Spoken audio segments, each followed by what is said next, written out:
এইটা হচ্ছে আমাদের রুম। দেখে কিন্তু মনে হবে না যে নদীর উপরে ভাসমান একটি যন্ত্রের ভিতরে এত সুন্দর পরিবেশ, যেটা দেখলে কিন্তু সত্যিই চোখ জুড়িয়ে যাওয়ার মতো। হ্যালো ভিউয়ার্স, আসসালামু আলাইকুম। কেমন আছেন সবাই? আশা করি সকলেই ভালো আছেন। আজকে আমরা যাচ্ছি বরিশাল থেকে ঢাকা, তাও আবার একটি বিলাসবহুল লঞ্চে করে। আজকে আমাদের লঞ্চ যাত্রার অভিজ্ঞতা এবং বিস্তারিত সকল তথ্য কিন্তু পুরো ভিডিও জুড়ে থাকবে। তো ভিডিওটা স্কিপ না করে সম্পূর্ণ ভিডিও দেখার অনুরোধ রইল। তো কথা না বেরিয়ে চলুন আজকের ভিডিও শুরু করা যাক।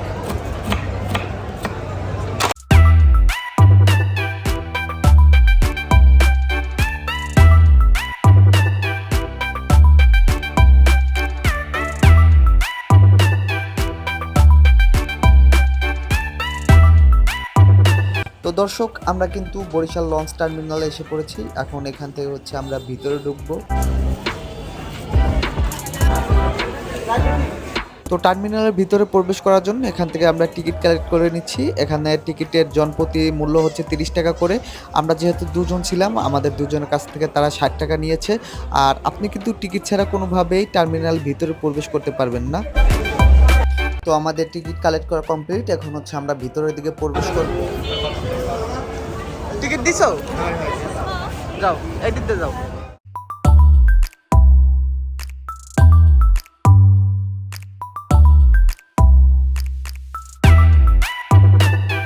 রাতের এই টার্মিনালের ভিউটা দেখতে কিন্তু খুবই অসাধারণ লাগছে। আর এর থেকেও কিন্তু বেশি সুন্দর হচ্ছে লঞ্চগুলো। আসলে ঢাকা থেকে বরিশাল কিংবা বরিশাল থেকে ঢাকার যে লঞ্চগুলো চলে, এগুলো দেখতে কিন্তু খুবই প্রিমিয়াম। আর লঞ্চের ভিতরে যে কেবিন কিংবা রুম যেটাই বলেন, এগুলো দেখতে কিন্তু খুবই সুন্দর এবং ভিতরের পরিবেশটাও কিন্তু খুবই সুন্দর। আপনি দেখে মনে হবে না যে এটা আপনি কোনো লঞ্চের ভিতরে আছেন, আপনার দেখে মনে হবে যে আপনি কোনো 5 স্টার হোটেলের মধ্যে আছেন।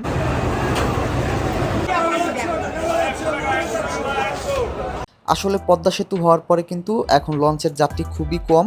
এর জন্য কিন্তু তারা এখান থেকে ডেকে ডেকে নিচ্ছে যে জনপ্রতি 100 টাকা করে কিন্তু বরিশাল থেকে ঢাকা পর্যন্ত যাওয়া যাবে। আর যারা কেবিনে যাবেন তাদের হিসাব আলাদা। সিঙ্গেল কেবিন 1500 টাকা শুরু করে এখানে 10 থেকে 12,000 টাকা পর্যন্ত ভাড়ারও কেবিন থাকে। ঈদ কোরবানির সময় ভাড়া আরও বেশি থাকে। এখন মূলত স্ক্রিনের যে লঞ্চটি দেখতে পাচ্ছেন পারাবাত 18, এটিতেই আমরা মূলত বরিশাল থেকে ঢাকা যাব। তো লঞ্চ ছাড়ার সময় হয়ে গেছে। এখন হচ্ছে আমরা ভিতরে প্রবেশ করব এবং এর ভিতরের পরিবেশটা আপনাদেরকেও ঘুরে দেখাবো। আর বরিশাল থেকে কিন্তু প্রতিদিন রাত 9টায় ঢাকার উদ্দেশ্যে লঞ্চগুলো ছেড়ে যায়। এটা হচ্ছে এখানে নামাজের স্থান। যারা নামাজ পড়েন তারা কিন্তু এখানে এসে নামাজ আদায় করে নিতে পারবেন।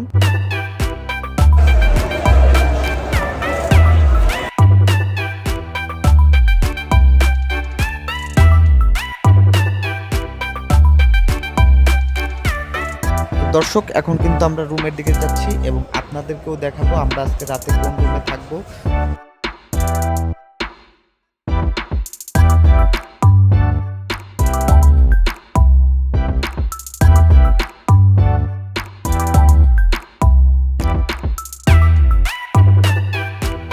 তো দর্শক দেখুন কি সুন্দর পরিবেশ। এটা হচ্ছে এখানকার ডাইনিং এরিয়া, এখানে বসে আমরা খাওয়া দাওয়া করব।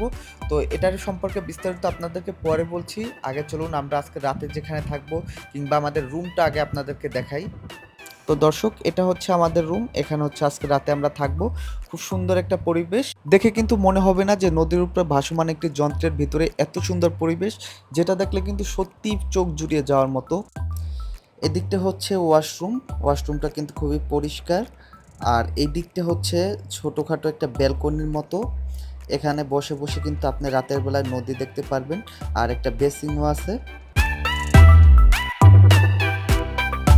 রুমে আমাদের ব্যাগ রেখে ফ্রেশ হয়ে এখন বাইরের দিকে একটু ঘুরতে এলাম। এদিকটা দেখতে পেলাম একজনের প্যারা বিক্রি করতেছে, তো তার কাছ থেকে প্যারা কিনে নিলাম।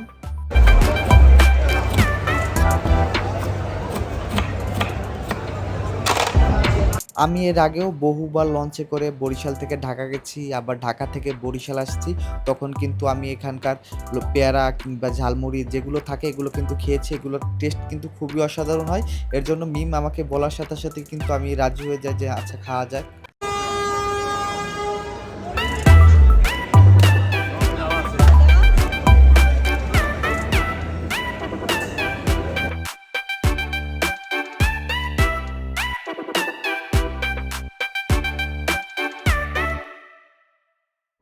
তো ইতিমধ্যে লঞ্চ ছাড়ার সময় কিন্তু হয়ে গেছে। আমরা দেখতে পাচ্ছি সুন্দরবন 16 যে লঞ্চটা আছে এটা কিন্তু বরিশাল থেকে ঢাকার উদ্দেশ্যে রওনা দিয়েছে।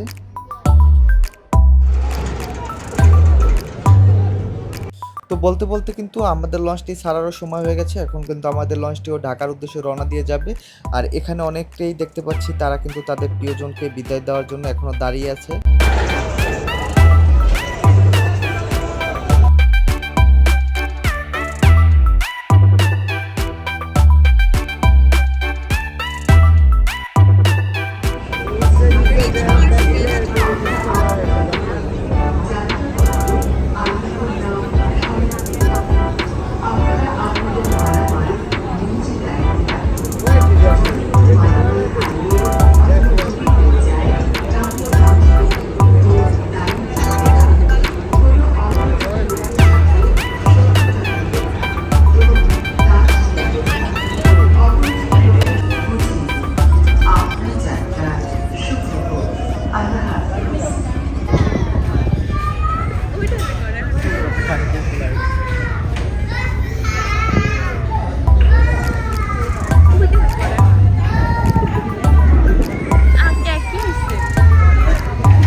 তো এখন প্রায় রাত 11টার মতো বাজে, অনেক রাত হয়ে গেছে। এখন হচ্ছে আমরা রুমের দিকে যাব এবং রুমে গিয়ে আমরা ডিনার করব।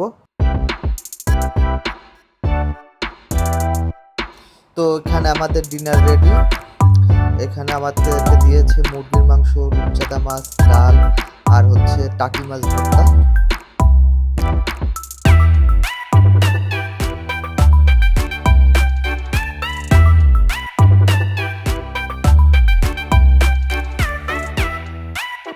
এখানের খাবারের দাম কিন্তু খুবই বেশি, কিন্তু খাবারের দাম অনুযায়ী কিন্তু মান অতটা ভালো না, বাট কিছু করার নেই, খেতেই হবে। এখানের খাবার আমার একটু ভালো লাগে না, এর জন্য একটু বাইরে যাব, বাইরে গিয়ে দেখব যে অন্য কোনো কিছু পাওয়া যায় কিনা।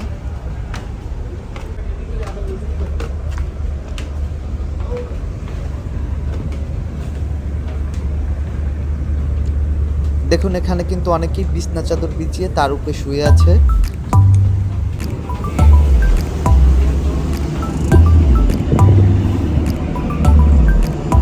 এদিকটাও সেম, এখানেও কিন্তু অনেকে শুয়ে আছে। এরা হচ্ছে গিয়ে ডেকে জায়গা পায় না, এর জন্য হচ্ছে এখন উপরের দিকে এসে যেখানে জায়গা পাইছে ওইখানে শুয়ে আছে।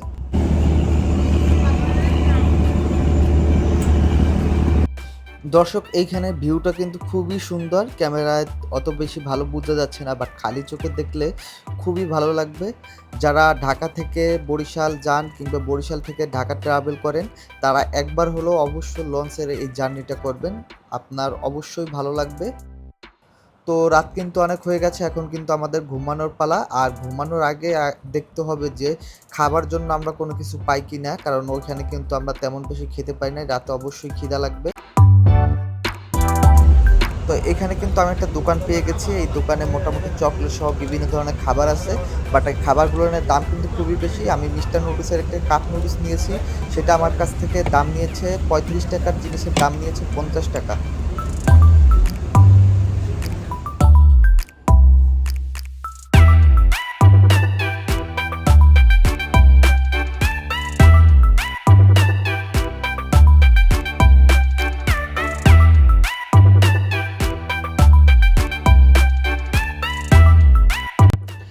রাত বাজছে 3টা আর এখন হঠাৎ করে আমার খিদা লাগছে। অবশ্য লঞ্চ থেকে যে খাবারটা দিছিল, আমার রূপচাঁদা মাছ দিছিল, ওটা আমার অত বেশি ভালো লাগে না, এর জন্য বেশি ভাত খাইতে পারি নাই। এখন আবার খিদা লাগছে, এর জন্য হচ্ছে লঞ্চ থেকে আপনার একটা মিস্টার নুডলস কিনে আনছি।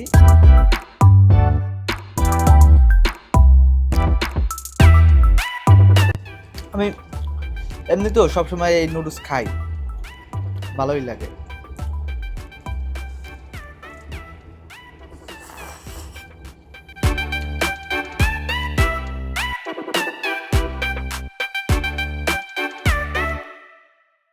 তো এটা খেয়ে কিন্তু আমি আর বেশিক্ষণ লেট করব না, এটা খেয়ে আমি সোজা ঘুমিয়ে পড়বো। আপনাদের সঙ্গে বাকি কথা হবে ঢাকা গিয়ে কিংবা আবার ভোরবেলা।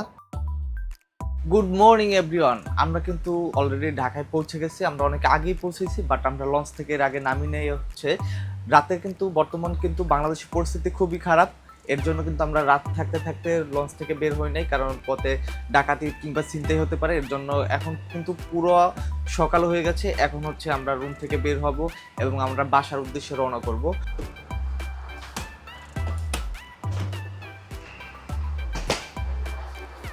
টিকিট তো এখান থেকে বেরিয়ে কিন্তু আমরা একজন কুলি পেয়ে গেছি, যে আমাদের আসবাবপত্রগুলো আমাদের নিচে কিংবা গাড়ি পর্যন্ত নিয়ে যাবে। তো আপনারা যারা ঢাকা থেকে বরিশাল লঞ্চ যাত্রা করবেন কিংবা বরিশাল থেকে ঢাকা যাবেন, যারা কুলির মাধ্যমে আপনাদের আসবাবপত্র বহন করবেন, তারা কিন্তু অবশ্যই আগে দামাদামি করে নেবেন, অন্যথায় তাদের কিন্তু এখানে একটা গ্রুপ থাকে যে পরবর্তীতে আপনার গন্তব্যস্থানে গিয়ে কিন্তু তারা অনেক দাম চাইবে, তখন কিন্তু আপনার সাথে একটা গ্যাঞ্জাম হওয়ার সম্ভাবনা থাকে। এর জন্য আপনার আগেই দাম করে নেবেন, যেন পরবর্তীতে আপনি কোনো ঝামেলার সম্মুখীন না হন। তো দর্শক, এটা হচ্ছে ভোরবেলা সদরঘাটের ভিউ। দিনের বেলা কিন্তু ভিউটা অত বেশি সুন্দর লাগে না, রাতের বেলা যতটা সুন্দর লাগে না।